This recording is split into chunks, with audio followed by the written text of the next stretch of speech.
नाज़रीन, हल्का अहबाब में आयशा मसूद के साथ आपको वेलकम कहते हैं। और एक आपकी शुरू करेंगे एक बात से कि मेरी तनख्वाह एक मज़दूर के बराबर कर दो। मेरी तनख्वाह एक मज़दूर के बराबर कर दो। अगर मेरा गुजारा ना हुआ तो मज़दूर की मज़दूरी बढ़ा दूंगा। ये हज़रत अबू बकर सिद्दीक़ ने कहा था। हमारे यहाँ कौन है जो जिसकी तनख्वाह एक मज़दूर की तनख्वाह के बराबर होगी और वो ये सोचेगा कि मेरा गुजारा हो सकता है या नहीं हो सकता। इस कदर जो इंसाफ के तकाज़े हैं वो अब हमारे यहाँ नहीं मिलते। हमारे एक माहिर तालीम है मोइन निज़ामी साहब, सरगोदा से ताल्लुक़ है उनका, लाहौर में होते हैं। उन्होंने लिखा कि जी मज़दूर लफ्ज़ का मतलब है, फ़ारसी जो क्लासिकल फ़ारसी थी उसमें दिहाड़ीदार, और फिर दिहाड़ीदार उसको भी कहते थे कि जो फ़ौज में वक्ती तौर पर भर्ती किया जाता था कि किसी भी ऐसी एमरजेंसी में कुछ लोग आर्जी तौर पर भर्ती किए जाते थे और फिर जब वो मुहिम ख़त्म हो जाती थी तो उनको फ़ारिग कर दिया जाता था और वो काफ़ी दिन बेरोज़गार रहते थे। फिर कोई खुदा न खास्ता एमरजेंसी हुई तो फिर उनको बुला लिया जाता था, उनको भी मज़दूर कहा जाता था। लेकिन नई फ़ारसी में उन्होंने कहा जी मज़दूर का एक मनफी भी दिया गया है मतलब, वो ये है कि जो दुनिया भर में जासूस हैं उनको जब भर्ती किया जाता है वक्ती तौर पर तो ये भी एक मानी जाता है। हमारे यहाँ जो आज का दिन है, मई आता है और यकम मई आता है तो फिर मज़दूरों का आलमी दिन मनाया जाता है। यकम मई का ये दिन मनाना बड़ा ज़रूरी है क्योंकि ये एक पावरफुल सिंबल है कि मज़दूरों के हकूक़ की पासदारी होनी चाहिए। अब ज़रा देखते हैं कि जब सारी दुनिया मज़दूरों के हकूक़ पर दिन मना रही है तो हमारे यहाँ क्या हो रहा है, क्योंकि मज़दूर में आपका मज़दूर वो भी शामिल है जो आपको इमारतों पर काम करता नज़र आता है, आपका किसान भी शामिल है, आपका मज़ारा भी शामिल है और आपका दिहाड़ीदार जो मज़दूर है वो भी शामिल है। अब जब ये सारे लोग शामिल हैं तो आपने देखा कि माल रोड पर बहुत सारे किसान जमा हुए थे, उनके पास ट्रालियाँ थीं, उनमें गंदम थी और वो एहतजाज कर रहे थे। पंजाब पुलिस ने उनको सबक तो सिखाया, लेकिन बात यह है कि पाकिस्तान में 46 लाख टन गंदम पड़ी हुई थी और निगरान हुकूमत ने यूक्रेन से गंदम मंगाई और फुर्तियाँ ऐसी थीं कि ये गंदम 8 दिन में आ गई।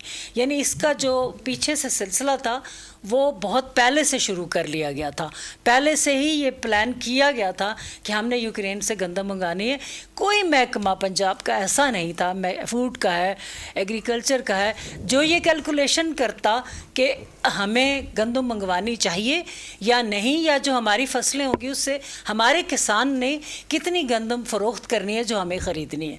तो किसान के बारे में नहीं सोचा गया, मगर जो गंदम मंगवा ली गई उसमें से सारा कमीशन वगैरह निकाल के 85 अरब रुपए का मुनाफा हुआ, क्योंकि गंदम की जो 3100 रुपये की ख़रीद थी जो मंगवाई गई और 4500 के हिसाब से बेची गई, तो कुछ कमीशन निकाल के 1000 रुपया फ़ी जो उनका हिसाब था उसमें जब उनको फ़ायदा हुआ तो ये कुल मिला के 85 अरब रुपया।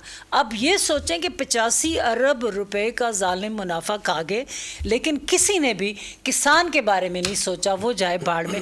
अब अगर वो तकलीफ़ में हैं तो उनकी तकलीफ़ पर ज़ाहिर है उन्होंने एहतजाज करना है। किसके पास जाएं, इस रियासत माँ होती है और हुकूमत है तो इन्हीं के पास जाना है। तो उनको फिर पकड़ धकड़ भी हुई और उनको जो भी किया गया वो सब किया गया। ये बड़ी ज़्यादती थी कि इसमें वो बेचारे कहाँ जाएं और क्या करें। बात यह है कि ये सारा जो सिलसिला चलता जा रहा है इसके मसाइल में बहुत सारी चीज़ें शामिल हैं कि ये मसाइल हल क्यों नहीं होते।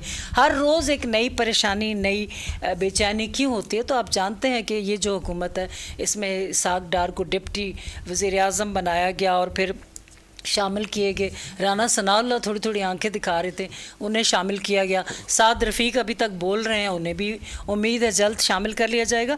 उसके साथ ही जब हम बात करते हैं कि इस्तेहकाम आना चाहिए सियासत में, जो कि बहुत ज़रूरी है, तो एक पार्टी का बड़ा लीडर जो है वो जेल में है, उस बारे में बात हम सुनते रहते हैं कि मुज़ाकरात हो रहे हैं और NRO تو بہت مشکل ہے کہ کوئی لیڈر اصولی موقف پر جب کھڑا ہو جاتا ہے تو NRO لے کے اپنی ساری لیڈرشپ کا ستیہ ناش نہیں کرتا. تو مذاکرات کیا ہو رہے ہیں, کتنے کامیاب ہوں گے, ان سارے موضوعات پر بات کریں گے. ناظرین, سب سے پہلے میں تعارف کرواؤں گی جو میرے ساتھ اسٹوڈیو میں مہمان موجود ہیں. ہمارے ساتھ موجود ہیں ماہر تعلیم ہیں, ریسرچر ہیں, ڈاکٹر اخلاق اوان. آپ کو ویلکم کہتے ہیں ڈاکٹر اخلاق. ہمارے ساتھ دوسرے جو مہمان ہیں ڈاکٹر شاہد اقبال کامران, ہمارے شو میں آتے رہتے ہیں, تجزیے دیتے رہتے ہیں. ڈاکٹر شاہد اقبال کامران, آپ کو بھی ویلکم کہتے ہیں. بہت شکریہ. ہمارے ساتھ ہم کوشش کریں گے کہ صدر کسان اتحاد جو ہیں ان سے بھی رابطہ ہو جائے, تو ان سے بھی اس موضوع پر بات کریں گے. بات شروع کرتے ہیں ڈاکٹر شاہد اقبال کامران سے. یوم مئی ہے, مزدوروں کے حقوق کی بات ہو رہی ہے, اور مزدوروں میں یہ سمجھ لینا کہ جو یہ بلڈنگ پہ کھڑا ہے یہ مزدور